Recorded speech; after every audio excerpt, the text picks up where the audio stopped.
ప్రస్తుత కాలంలో వావి వరుసలు లేకుండా ప్రవర్తిస్తున్నారు కొందరు వ్యక్తులు. ఓ మహిళతో వివాహేతర సంబంధం పెట్టుకున్న వ్యక్తి ఆమె కూతురిపై కూడా కన్నేస్తూ పలుమార్లు అత్యాచారం చేయడంతో బాలిక గర్భం దాల్చింది.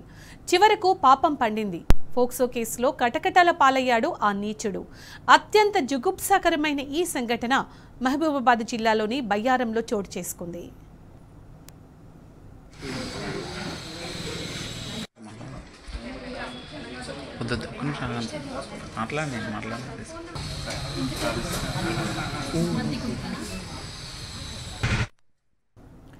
బయ్యారం మండల కేంద్రానికి చెందిన షేక్ సైదులు వావి వరుసలు మరిచి మృగంలా ప్రవర్తించాడు. సభ్య సమాజం తలదించుకునేలా నీచానికి పాల్పడ్డాడు ఆ కామాంధుడు. బయ్యారంలో ఓ మహిళతో గత కొంతకాలంగా వివాహేతర సంబంధం కొనసాగిస్తున్నాడు సైదులు. అదే సమయంలో ఆమె కూతురుపైన కన్నేశాడు. ఇంట్లో తల్లి లేని సమయంలో బాలికపై పలుమార్లు అత్యాచారం చేశాడు. ఎవరికి చెప్పొద్దని బెదిరిస్తూ అఘాయిత్యానికి పాల్పడ్డాడు.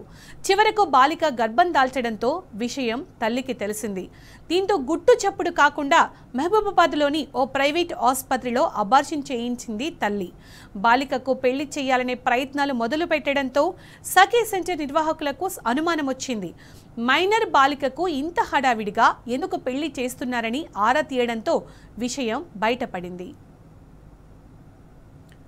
బయ్యారంలో మైనర్ బాలికకు పెళ్లి చేస్తున్నారనే సమాచారంతో సఖీ సెంటర్ నిర్వాహకులు పెళ్లిని ఆపి బాలికను సంరక్షించారు. బాలికను సఖీ కేంద్రానికి తరలించి విచారణ జరపడంతో దిగ్భ్రాంతి కలిగించే విషయం వెలుగు చూసింది.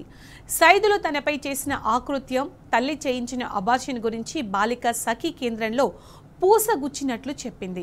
సఖీ కేంద్రం వారు పోలీసులకు సమాచారం ఇవ్వడంతో విచారణ చేసి తల్లితో పాటు సైదులను అదుపులోకి తీసుకుని పోక్సో కేసు నమోదు చేశారు.